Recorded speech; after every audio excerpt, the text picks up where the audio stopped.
Good morning. I have been talking about the various ways that Mathew Franklin Whittier would use what I call code, not cryptography, but coded messages in his various works, usually when he was either trying to hide his abolitionist activities or sometimes in a secret tribute to his late wife, Abby. And there are various methods that he used. I've talked about, first of all, how he would put his pieces together on the page or have somebody's poem right directly on top of one of his pieces that would tell you what it's secretly about. He would use quotes, in particular quoting poetry in such a way that the message wasn't in the quote that he used, but if you looked it up, it was in the preceding stanza or the following stanza or somewhere in the context.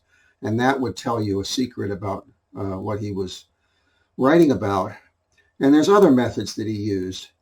And all of these are going to come into play when I publish my paper about Edgar Allan Poe and the Raven and offering evidence, proof, really speaking, that Mathew was the original author.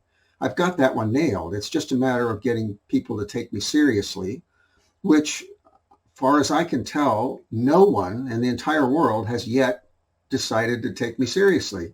It's pretty interesting to be completely disbelieved by everybody. And it's just on the outrageousness of the claim. I mean, if you look into the evidence with an open mind, I've got the evidence. So it's very interesting to me. I've gotten over being so frustrated. I'm kind of fascinated with it because I have a master's in counseling and I particularly excelled in personality theory.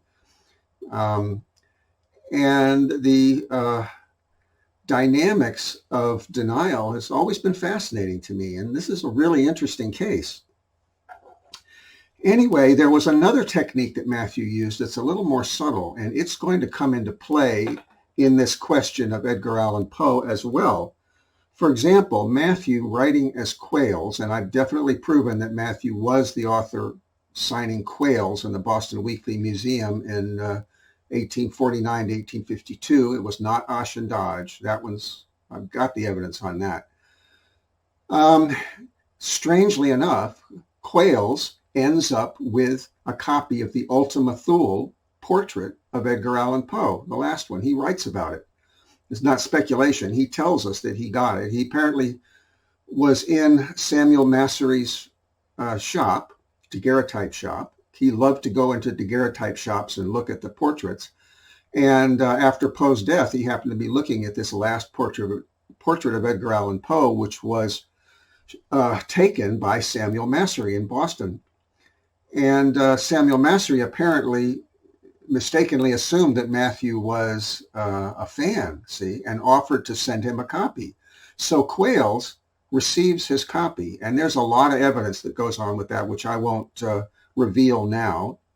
But one of the things he says, he describes the portrait as a counterfeit presentment. And Mathew liked kind of overblown language, just like he used the word sublunary in his original printing of The Raven, which Poe took out. Sublunary was one of his favorite words. So in the same way, he used this phrase, counterfeit presentment. Well, I know him well enough to know that that was code telling us that that's what he thought of Edgar Allan Poe also as a counterfeit, But for me to say that out of context without showing you the 20, 30, 40, 50 other examples of Mathew writing that way, kind of around the corner, hinting at something, you would just think I was reading that into it. Again, skeptics like to divide and conquer, to isolate a piece of evidence and not look at the other evidence and then shoot that down individually and then shoot down the next one, pretending that there isn't 30 or 40 other examples. That's why I cite Dr. Tucker's example of a woman, or a girl rather, who remembered 25 first names from her past life accurately. It's hard to shoot that down.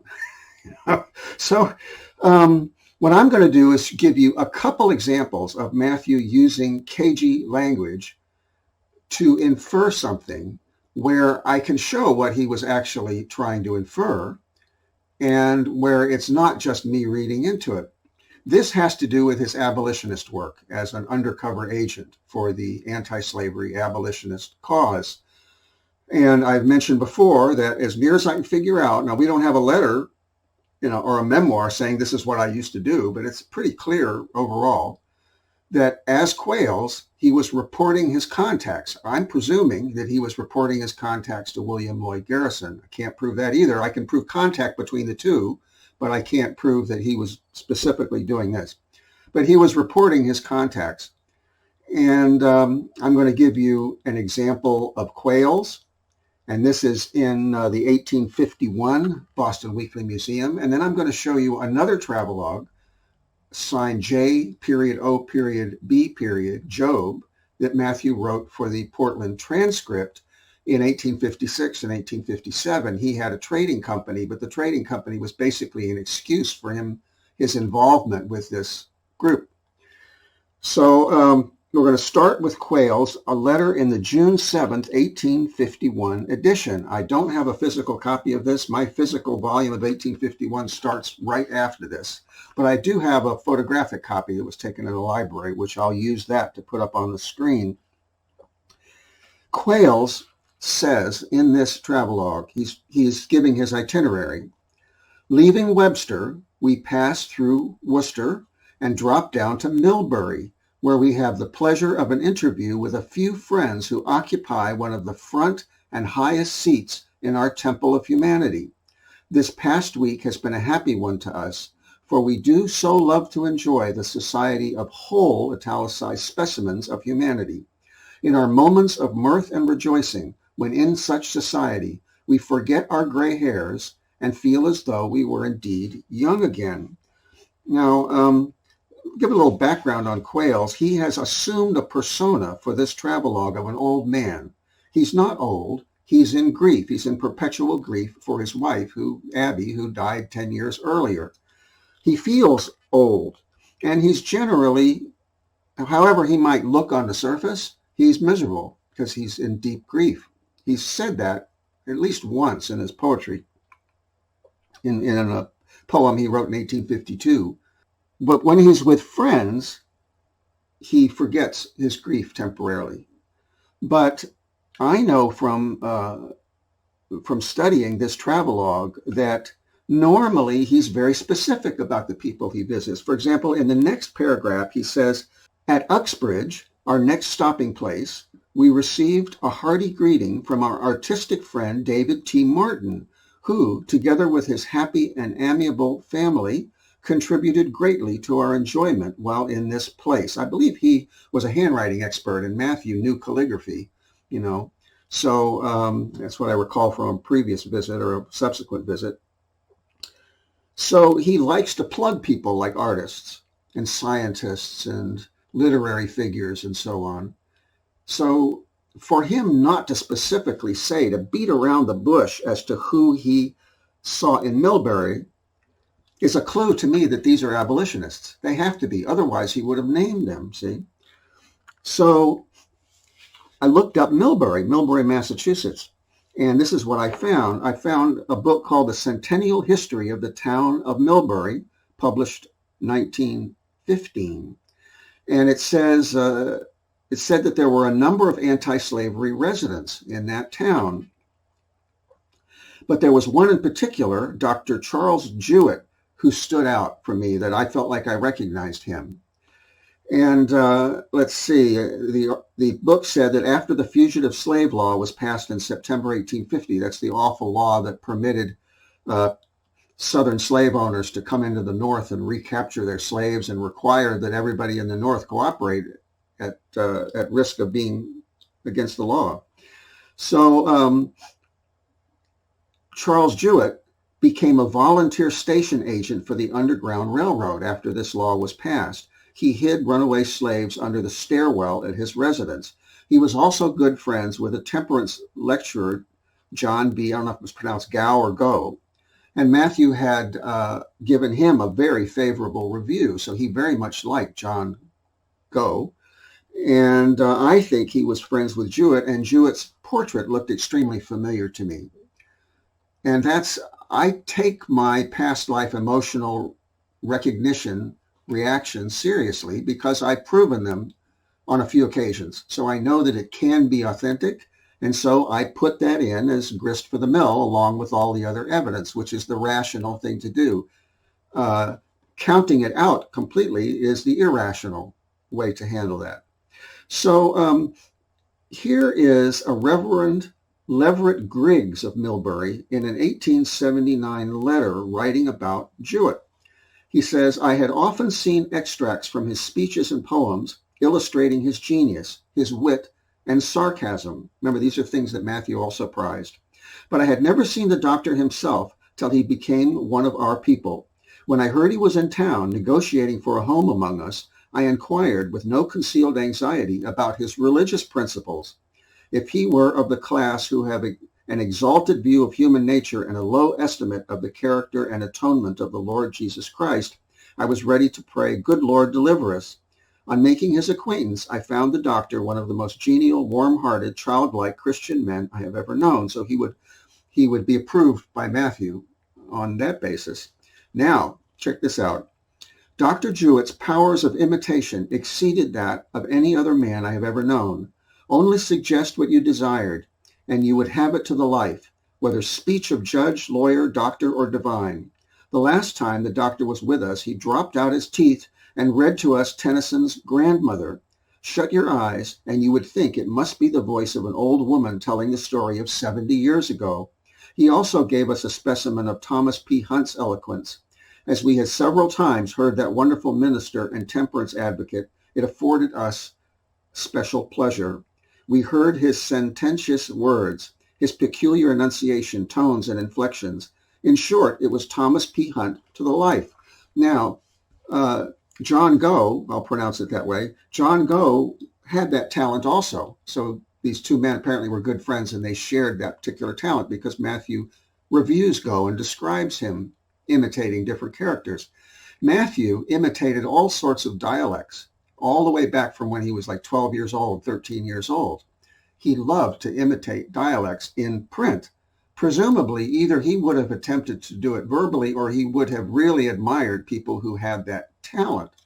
So on all these counts, I would have to say that Matthew was personal friends with Dr. Jewett, which means that when he beats around the bush about meeting with some people that he really, really liked in Millbury, these are abolitionists. It means that there was an abolitionist Underground Railroad meeting in Millbury, which Matthew, as Quails, attended and reported to William Lloyd Garrison in his seemingly innocuous travelogue as Quails.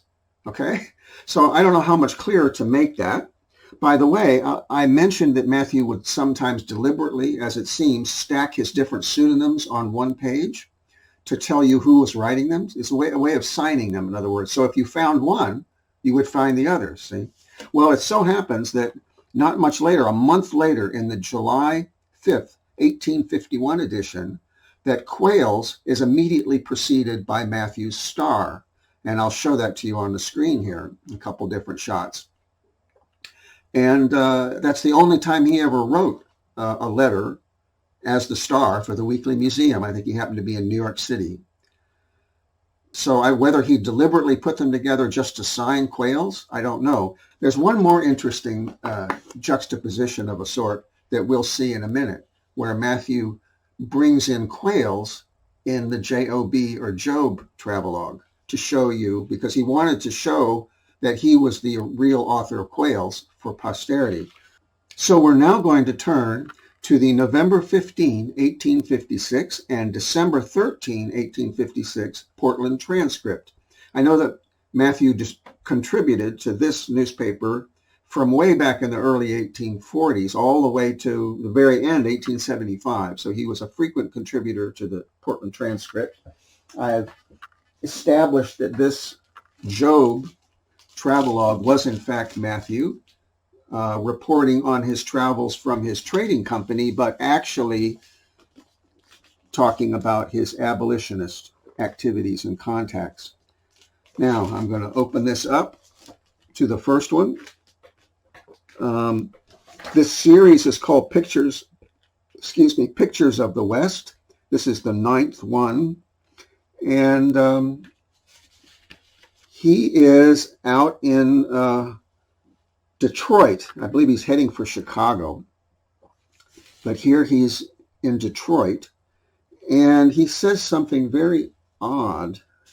You see, it's going to take me a minute to find the right one.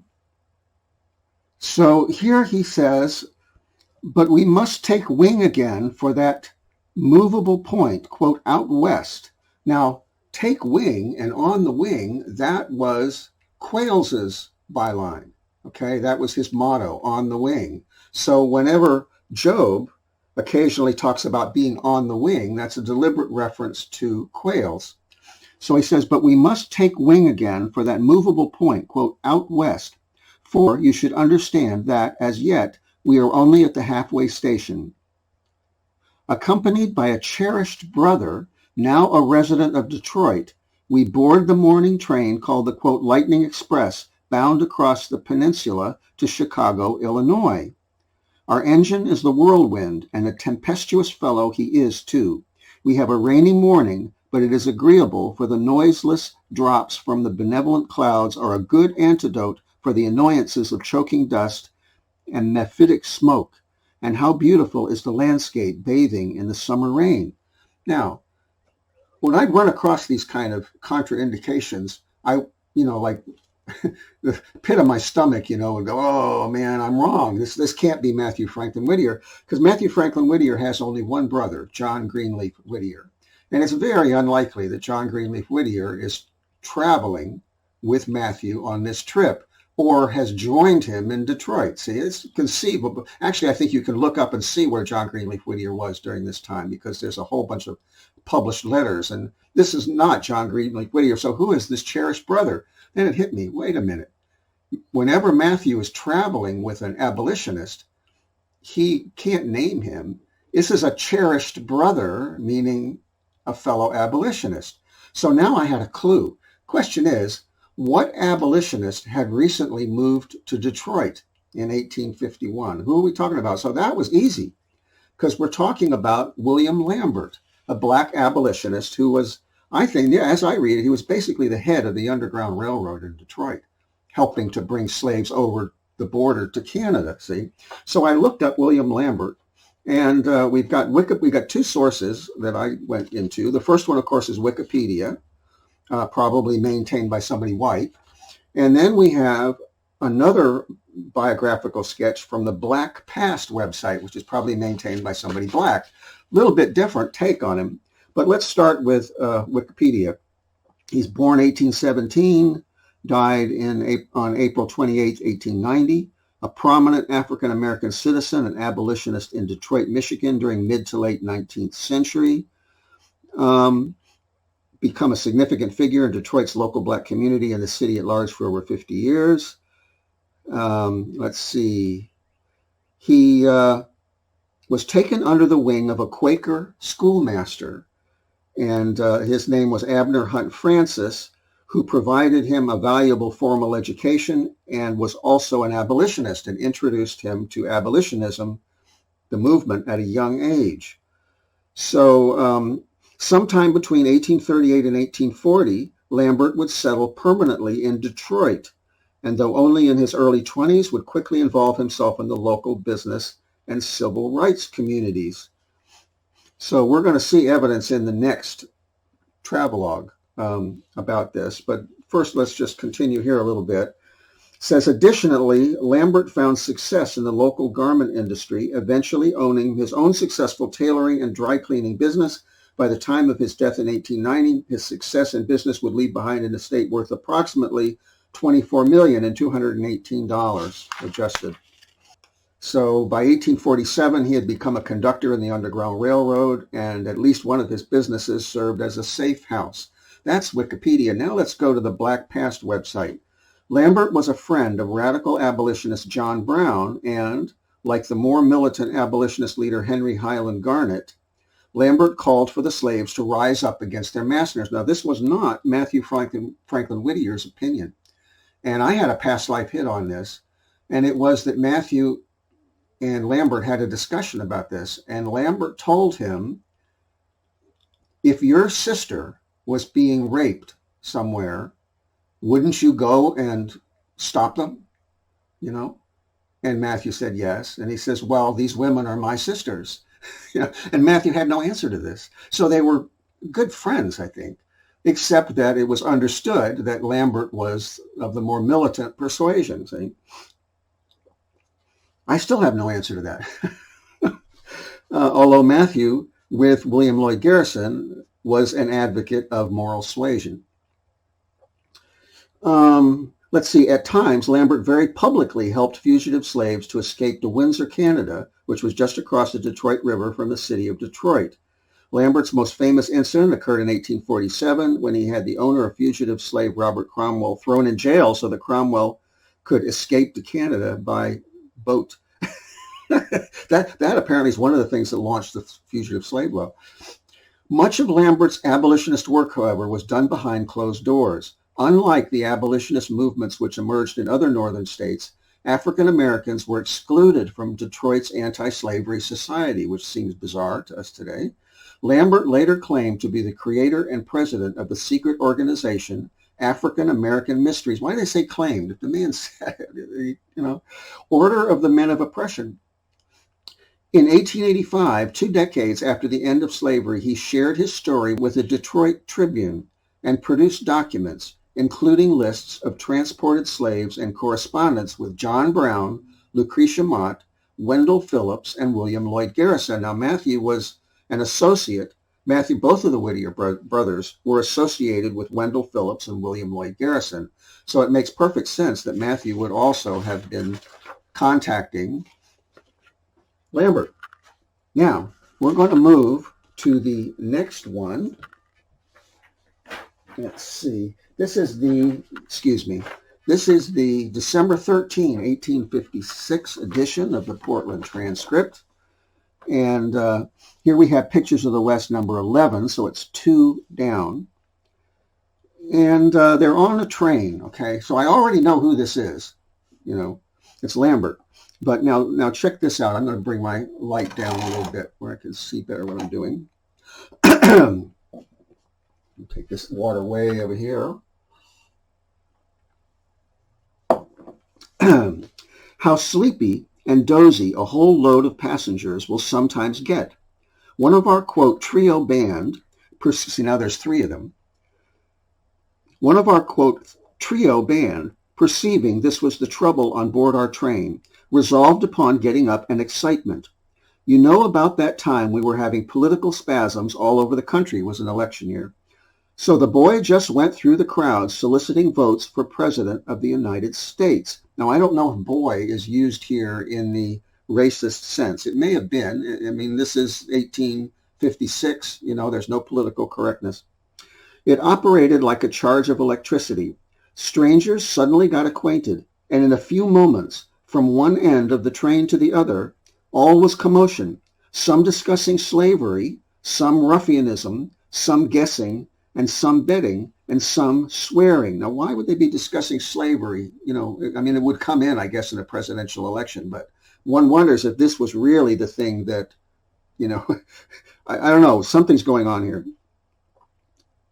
One poor fellow, in a trepidation, went out and stood on the platform, but he could not escape the vigilant eye of the valiant, quote, Sir William Wallace, as we sometimes call him. Well, that's Lambert. They called him Sir William Wallace instead of William Lambert because he was militant. On being asked to vote for somebody, he entreated to be excused on the ground that he, quote, didn't belong in the state of Illinois. Very honest man that. He thought we were indeed electing a president, and they wouldn't catch him voting where he had no right to. Simple as he seemed, we liked him for his good intentions. We could trust him at the ballot box.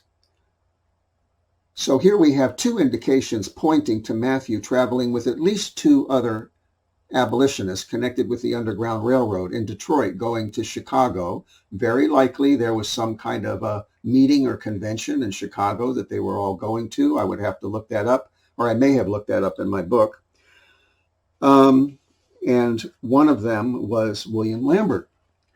But look at he's traveling with a cherished brother, and then he has a trio band, and he only gives his nickname, William Wallace, as a clue for posterity as to who he's actually with and what he's doing.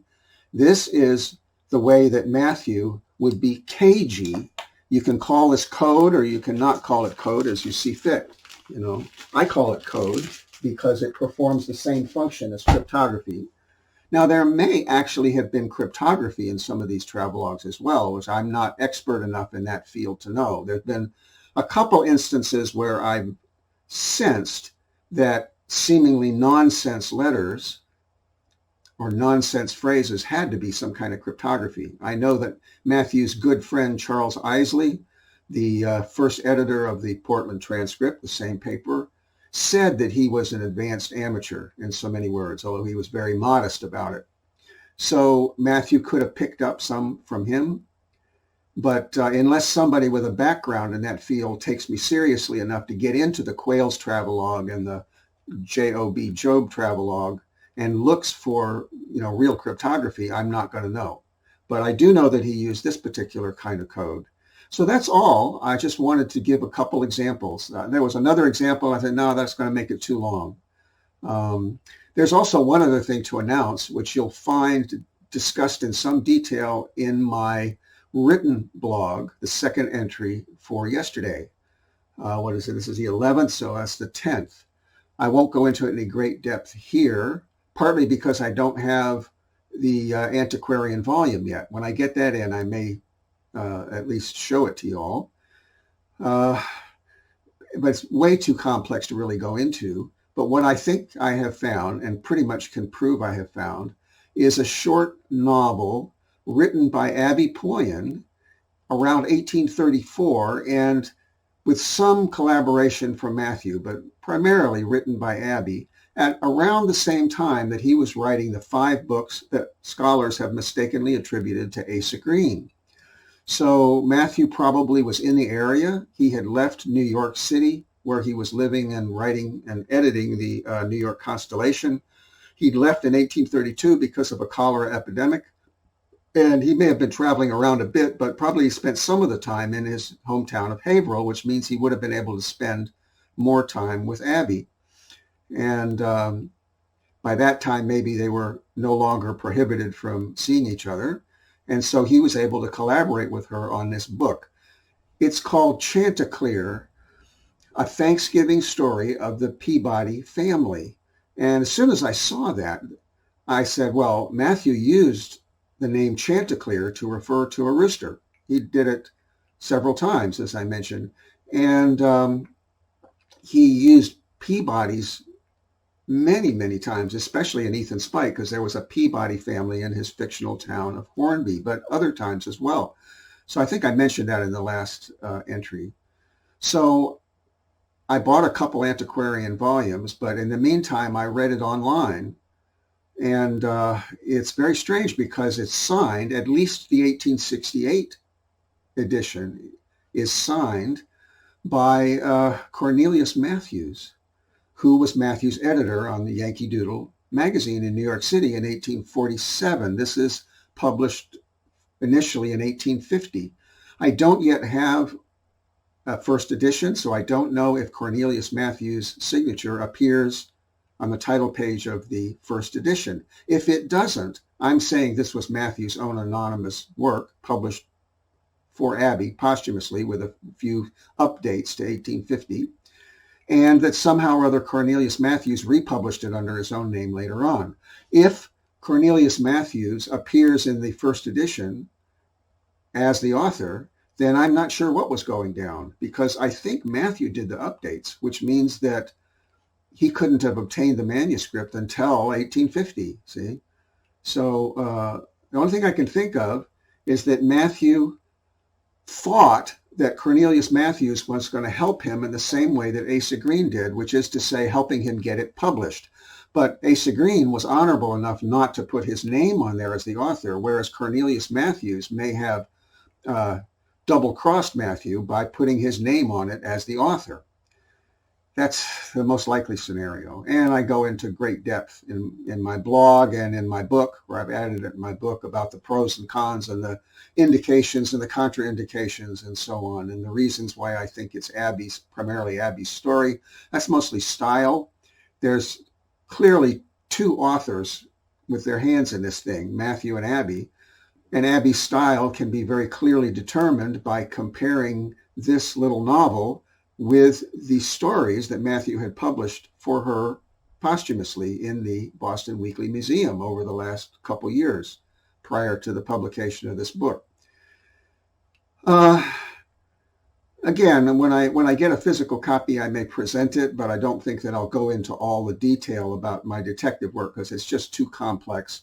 I also see that people seem to be much more interested in my detective work where it directly concerns Charles Dickens or Edgar Allan Poe. Presumably they're trying to catch me out and argue with me and prove that I can't be right. But there's maybe 13 people that are interested enough that when I post on this particular topic, suddenly they show up. Instead of 4, we get 13. My evidence is good, and nothing wrong with my evidence. My claim is ridiculous and outrageous and seemingly deserves to be dismissed out of hand, but my discovery is that good. It's real. There really was this excellent author writing anonymously in the 19th century who was so good and who never would come out and defend his work, so that he made several people famous, including helped to make Charles Dickens famous for A Christmas Carol. He made Edgar Allan Poe famous, as a poet anyway, with The Raven, and some others, Margaret Fuller and Elizabeth Barrett Browning. This is not strange when you really understand the quality of work that he was doing. And does that puff up my ego that was me in a past life? I don't know. This is where the evidence led me. And you can see it because in my books, if anybody would read my books, you can see how I got from point A to point B. And it was not with the idea that, I want to make myself important. It's a good theory, but it's just not how it happened. There's a time for you to be objective. There's time for me to be objective, but there's also times for you to be objective. And if you're objective, you'll figure out pretty quickly that just simply wasn't my motive, and it's simply not what happened. What happened was I stumbled across an author who was so good that he made at least 4 plagiarists world famous and helped a few others get good editing jobs. This is just what I found, and I can prove it. It's so frustrating, to have a discovery of this magnitude, and not a single person in the entire world, at least on the internet, not a single one will resist that temptation to throw it out, summarily dismiss it based on a superficial assumption of my motives, Anyway, there we have it. So now I have presented a number of Mathew Franklin Whittier's methods of embedding secret information into his writing. And you will see that in 3 months when my article on Edgar Allan Poe comes out, that he uses the same technique. I can show beyond a shadow of a doubt that that's what he's doing. And if that's what he's doing, then he is telling us very clearly that Edgar Allan Poe was a literary imposter. He was not capable of writing The Raven. He did not write The Raven. He stole it. He was a sociopath. And this whole thing is a myth that he wrote The Raven. And for the matter of that, yesterday I was trying to find the New York Evening Mirror online, because in the Edgar Allan Poe Society website, there's an extended quote from one of Matthew's characters, Pinto. And I had found one of these, but I wasn't able to find the earlier one that it mentions. Well, they apparently found it, but they didn't give the publication date. They're quoting somebody who's quoting. It's a quote within a quote. Matthew shows up 2 or 3 times on the Edgar Allan Poe Baltimore Society website as different pseudonyms. He shows up once as the Star. He shows up here as Pinto, and nobody has a clue as to who he is. It's fascinating, and you can't talk to him. They have a snail mail address, and I wrote to that snail mail address and never heard anything back. So much for open-mindedness. But anyway, the point I was making before I close this is I was looking online to try to find the New York Evening Mirror of 1847, because that's when this Pinto piece would have been. And you can't find it. You can find references to it, but I can't seem to find the actual volume online.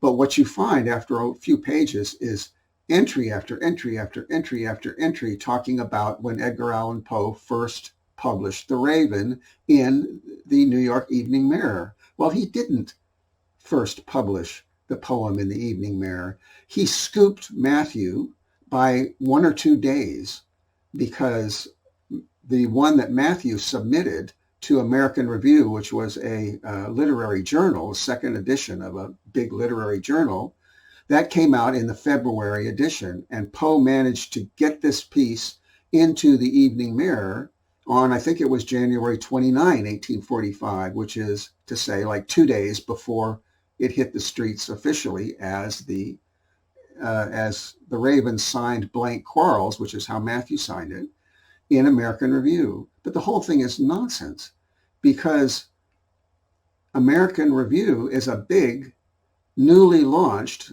monthly literary journal, whereas the Evening Mirror is a little daily rag. There's no possible way that the editor of American Review would have given permission for this little rag to scoop it. No way would that editor have ever done it. And suspiciously, as I read the history, Edgar Allan Poe leaves the Evening Mirror very soon after this poem is published. Now, did he leave or was he fired? If he was fired because the editor realized that he'd been lied to? Because, all of a sudden we get a letter from the editor of the American Review to the editor of the Evening Mirror saying, I didn't give any such permission. And that editor calls Poe into his office and says, what do you mean? You told me you had permission, and he fires him. This is the history you kind of have to read between the lines. I could be wrong about this, but it's looking pretty definite. So this whole myth is bullshit, and it's repeated. And what struck me yesterday was how deeply embedded this myth, this lie is, on the internet and in the consciousness of academia. It's just, it's fact with a capital F that's just accepted by everybody, and it's wrong. It's just flat wrong. How to get people to take this seriously for half a second to look at my evidence objectively, I don't know how to do it except to be persistent and to introduce people to the idea just so they've seen the idea. They're going to kick it out, to a man or woman, everybody is going to kick it out, but they've seen it. As I say, the soup is spit in because they have seen the truth of the thing. See, gradually it'll come back and they'll run across some fact that doesn't seem to fit. And they'll remember that, wait a minute, that guy said that Poe stole the Raven from, Mathew Franklin Whittier, and then they'll forget about it again. They'll dismiss it. Nah. And then 5 years later, they'll run across something else and they'll come back and say, wait a minute, so it might take 2 or 3 decades for this thing to come around. I'll be either a very old man or I'll be gone by that time. But at some point, the truth will out. And this is why I keep going, because I know that eventually the truth will out. So we shall see. And meanwhile, I've now covered, I think, enough of Mathew's techniques so that when you see them in that paper about Edgar Allan Poe, you'll know that I'm not just pulling this out of thin air.